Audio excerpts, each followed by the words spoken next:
नमस्कार, मेरा नाम डॉक्टर आमूद है। मैं एक पेन स्पेशलिस्ट हूँ और करता हूँ। आज हम बात करेंगे स्लिप डिस्क के बारे में। ये काफ़ी कॉमन प्रॉब्लम है, इसलिए मेरे पास बहुत सारे मरीज़ आते हैं ये प्रॉब्लम लेकर के। तो मुझे लगा कि ज़रूरी है कि हम इसके बारे में एक इन्फॉर्मेशनल वीडियो बनाए पेशेंट्स के लिए।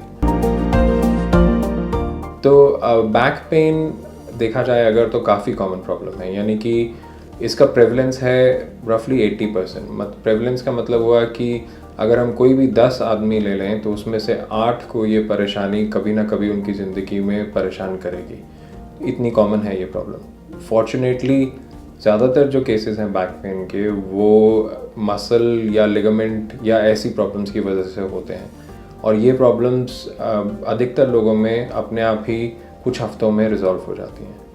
अगर हम बात करें एक्यूट बैक पेन, यानी कि एकदम से उठने वाला जो पीठ का दर्द है, तो लगभग 5% केसेस में ये प्रॉब्लम स्लिप डिस्क की वजह से आती है।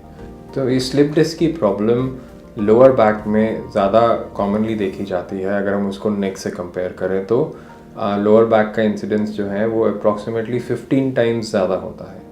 उसके अलावा आदमियों में 30 से 50 साल के आदमियों में ये प्रॉब्लम ज़्यादा देखी जाती है, और ज़्यादा उम्र के लोगों में भी age related wear and tear, यानी कि उम्र के साथ जो डिस्क में बदलाव आते हैं उनकी वजह से ये प्रॉब्लम ज़्यादा देखी जाती है।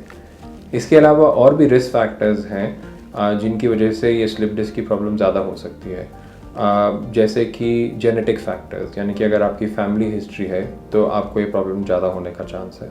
उसके अलावा अगर आप ओवरवेट हैं तो स्पाइन पे दबाव ज़्यादा पड़ता है और उसकी वजह से भी ये प्रॉब्लम ज़्यादा हो सकती है। अगर आप स्मोक करते हैं, यानी कि सिगरेट पीते हैं, तो ये प्रॉब्लम ज़्यादा होने का चांस है, क्योंकि जो डिस्क का न्यूट्रिशन है वो सफ़र करता है स्मोकिंग की वजह से। उसके अलावा अगर आप गलत तरीके से सामान उठाते हैं, यानी कि अगर आप लिफ्टिंग कोई काम करते हैं और वो आपका तरीका गलत है, आपका पोस्चर गलत है, तो डिस्क पे ज़्यादा दबाव पड़ता है और उसमें भी ये प्रॉब्लम ज़्यादा देखी जाती है। उसके अलावा कुछ ऑक्यूपेशंस हैं जिनमें रिपीटेड मैनुअल लेबर या एक ख़ास तरह का लिफ्टिंग का काम होता है, उनमें भी ये प्रॉब्लम ज़्यादा होती है। और अगर आपका लाइफस्टाइल सेडेंटरी है, यानी कि कोई एक्सरसाइजेज नहीं है और डेस्क जॉब है और आपका पोस्चर ठीक नहीं है, तो भी ये प्रॉब्लम ज़्यादा होने का चांस है। स्लिप डिस्क के बारे में आगे बात करने से पहले ज़रूरी है कि हम उसकी बनावट, स्पाइन की थोड़ी सी बनावट या एनाटॉमी के बारे में कुछ समझ लें। तो मैं ये आपको एक एनिमेशन वीडियो की मदद से समझाने की कोशिश करूँगा। तो ये हमारा एक ह्यूमन मॉडल है, और अगर हम स्किन को हटा दें तो ढांचा यानी कि फ्रेमवर्क ऐसे दिखता है। स्पाइन के निचले हिस्से में 5 हड्डियाँ होती हैं, और ये मैं आपको एक एक करके हाईलाइट करके दिखा रहा हूँ। हर 2 हड्डियों के बीच में पीछे की तरफ जोड़ होते हैं। ये आप यहाँ पे देख सकते हैं, 2 हड्डियों के बीच में जोड़ है, इन 2 हड्डियों के बीच में यहाँ पे जोड़ है। और आगे की तरफ अगर हम देखें तो डिस्क होती है। ये एक हड्डी है, ये दूसरी हड्डी है, और बीच में ये डिस्क है। ऐसे ही इन 2 हड्डियों के बीच में डिस्क यहाँ पे है। ना स्पाइन के अंदर बहुत सारी नसें चल रही होती हैं, और ये पीली पीली नसें आप देख सकते हैं। हर 2 हड्डियों के बीच में से ये नर्व्स बाहर निकलती हैं। तो अगर एक डिस्क की प्रॉब्लम हो और वो पीछे की तरफ थोड़ी सी खिसके, तो अपने वो इन नर्व्स के ऊपर, इन नसों के ऊपर दबाव डाल सकती है। तो उससे उठने वाला जो दर्द है वो स्पाइन के उस हिस्से में जाएगा जहाँ पे नस जाती है। यहाँ पे डिस्क है, यहाँ से नस निकलती है, और ये डिस्क पीछे की तरफ जाएगी तो नसों पे दबाव डालेगी और वो पाँव की तरफ जा सकता है। तो होता ये है कि डिस्क के अंदर वाला हिस्सा एक जेली की तरह की होता है, और बाहर वाला हिस्सा एक थिक फाइब्रस लेयर होता है, यानी कि वो थोड़ा कठोर होता है। तो अगर बाहर वाले हिस्से में कोई टेयर आ जाए तो ये जो अंदर वाला जेली है ये लीक करके नसों को इरिटेट कर सकता है। कभी कभी बाहर वाला हिस्सा कमज़ोर होने की वजह से वो बल्ज करने लगता है, और उसकी वजह से भी नसों पे दबाव आ सकता है। तो इसको हम स्लिप डिस्क कहते हैं। कभी कभी बाहर वाला हिस्सा बिल्कुल टेयर हो जाए तो जो जेली है या जो बाहर वाला हिस्सा है वो निकल करके ऊपर नीचे की तरफ भी जा सकता है।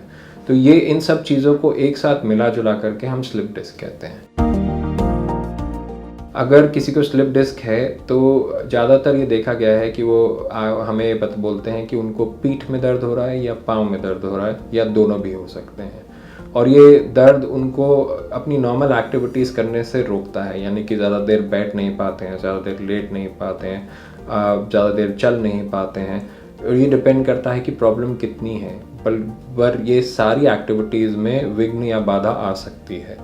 और उसके अलावा बहुत लोगों को शियाटिका जैसे सिम्टम्स भी आते हैं। तो अब ये जानना ज़रूरी है कि शियाटिका क्या होता है। अगर एक दर्द पीठ से या बटक से उठ करके पाँव की तरफ जाता है, एक बिजली के झटके की तरह या बर्निंग की तरह या झंझनाहट की तरह, तो उसे हम शियाटिका कहते हैं। शियाटिका एक सिम्टम है, ये भी एक आम भाषा में काफ़ी कॉमनली यूज़ किया जाता है ये वर्ड। एक और तरीके से मैं आपको समझाऊं तो अगर किसी को पेट का दर्द हो तो वो बहुत कारणों से हो सकता है। जैसे उसे किडनी में पथरी हो सकती है, उसको आंतों में प्रॉब्लम हो सकती है। तो पेट का दर्द एक सिम्टम है और जो उनका डायग्नोसिस होगा वो स्टोन होगा किडनी का।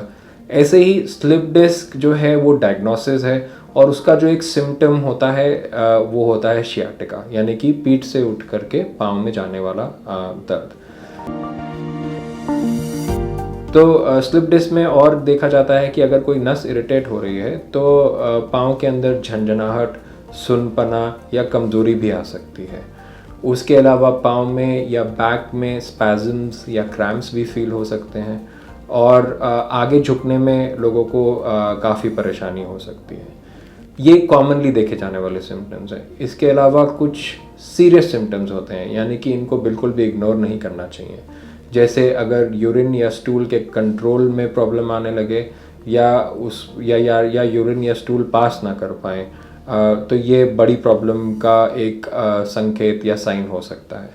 उसके अलावा अगर आपके पाँव में कमज़ोरी आ रही है और वो बढ़ती जा रही है तो इसको बिल्कुल भी नज़रअंदाज ना करें। अगर आपके दोनों टांगों के बीच वाले हिस्से में ऊपर की तरफ अगर आपको वहाँ पे झंझनाहट या सुनपना आने लगे तो ये भी एक बहुत बड़ा वार्निंग साइन है और इसको भी बिल्कुल इग्नोर ना करें। कुछ हाई रिस्क ग्रुप होते हैं, यानी कि इन लोगों को जल्दी मेडिकल प्रोफेशनल से हेल्प लेनी चाहिए या एडवाइस सीख करना चाहिए। इस हाई रिस्क ग्रुप में वो लोग आते हैं जिन्हें पहले कैंसर हो या उन्होंने स्टेरॉइड्स काफ़ी समय तक इस्तेमाल करे हों, या अगर ये ऐसा वाला दर्द कोई चोट लगने के बाद शुरू हो, या ऐसे वाले दर्द के साथ अगर आपको बुखार आ रहा हो, तो ये सारे के सारे वार्निंग साइंस हैं। इनको प्लीज़ इग्नोर ना करें और मेडिकल प्रोफेशनल से जितनी जल्दी हो सके आप कंसल्ट करें। तो अब स्लिप डिस्क का डायग्नोसिस बनता कैसे है। बहुत लोग मेरे पास आते हैं अपना एक्सरे लेकर के और बोलते हैं कि हमें तो स्लिप डिस्क नहीं है क्योंकि हमारा एक्सरे नॉर्मल है। तो ये जानना ज़रूरी है कि एक्सरे हड्डियों को देखने के लिए तो अच्छा है, लेकिन वो डिस्क को और नसों को देखने के लिए बिल्कुल भी सही इन्वेस्टिगेशन नहीं है। ज़्यादा से ज़्यादा हमें ये पता चलेगा एक्सरे पे कि एक डिस्क की हाइट है वो कम हो गई है, उससे ज़्यादा नहीं पता चलता है। सही इन्वेस्टिगेशन इस प्रॉब्लम को डायग्नोस करने के लिए MRI स्कैन है। MRI स्कैन एक बहुत ही सेंसिटिव टेस्ट है जो कि बहुत सारी हमें चीज़ें डिटेल में दिखाता है और उन सारी चीज़ों में डिस्क भी एक इम्पॉर्टेंट पार्ट है।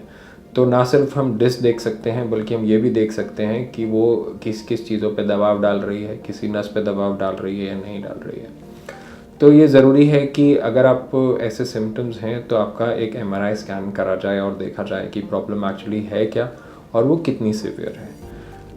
एक और बात ध्यान में रखना ज़रूरी ये है कि MRI स्कैन पे हमें बहुत सारी चीज़ें दिखती हैं और वो ज़रूरी नहीं है कि वो सिग्निफिकेंट हो। तो MRI की इंटरप्रिटेशन खुद ना करें और जो आपके डॉक्टर हैं उन्हीं को करने दीजिए।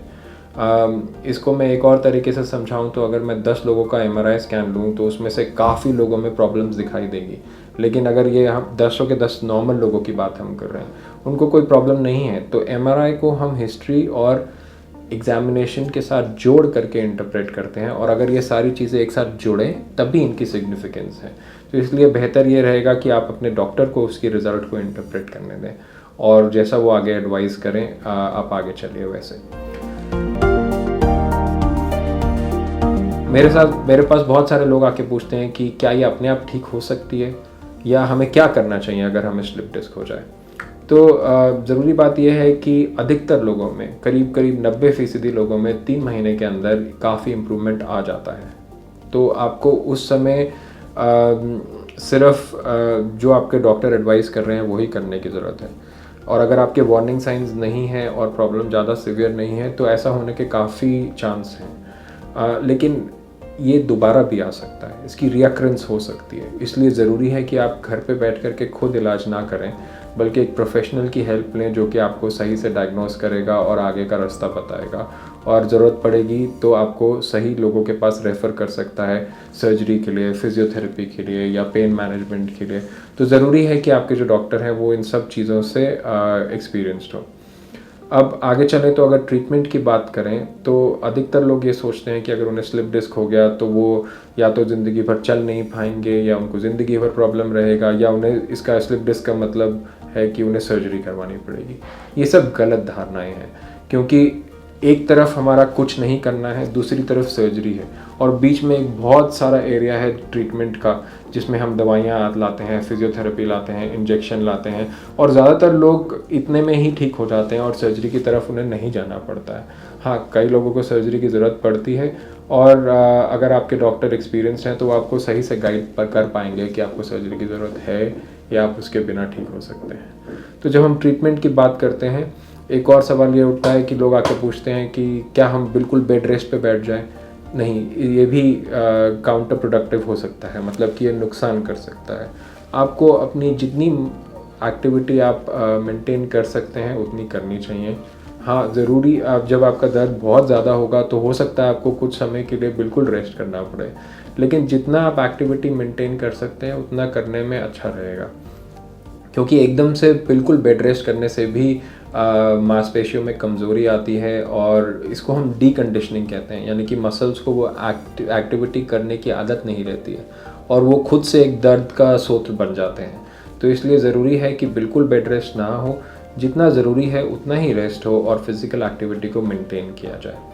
उसके अलावा आगे चलते हुए फिज़िकल थेरेपी, यानी कि कोर मसल्स ये मसल्स होती हैं जो पेट और पीठ के आसपास हैं, इनको स्ट्रॉन्ग रखा जाए, इनके ऊपर एक्सरसाइज करके इनको स्ट्रॉन्ग किया जाए।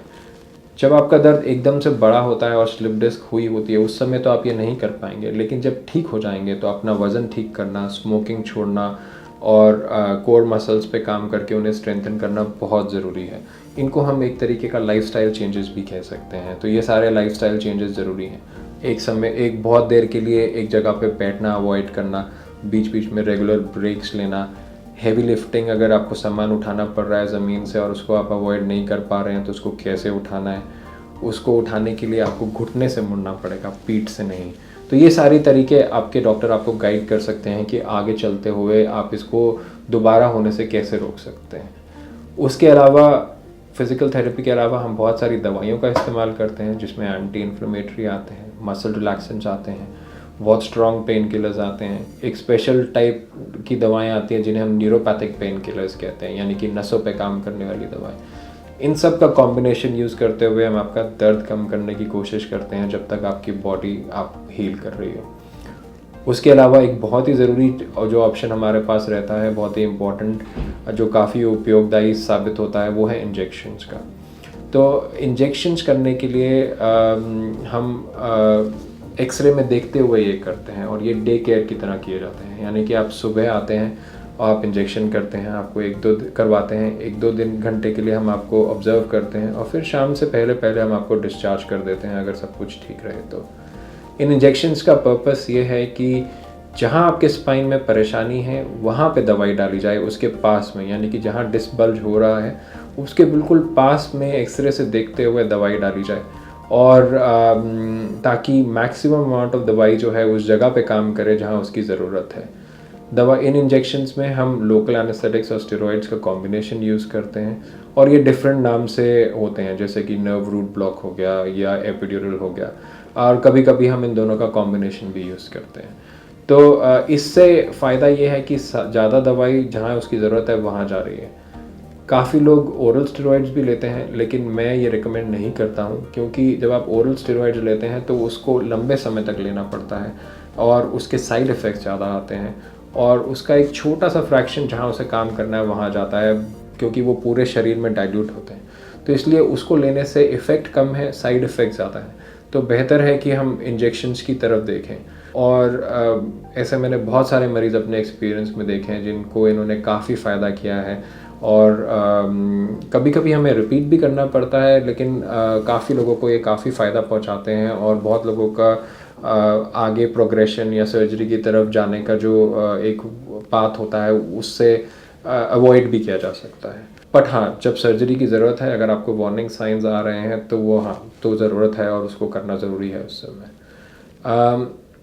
ये सारी इन्फॉर्मेशन मेरी वेबसाइट पे removemypain.com पे एक इन्फॉर्मेशन लीफलेट की भी तरह मौजूद है। अगर आप उससे दोबारा पढ़ना चाहें, डिटेल में और पढ़ना चाहें, तो आप मेरी वेबसाइट पे जा कर के देख सकते हैं। मेरे को सुनने के लिए बहुत बहुत धन्यवाद और मुझे उम्मीद है कि ये सारी जानकारी आपके काम आएगी। नमस्कार।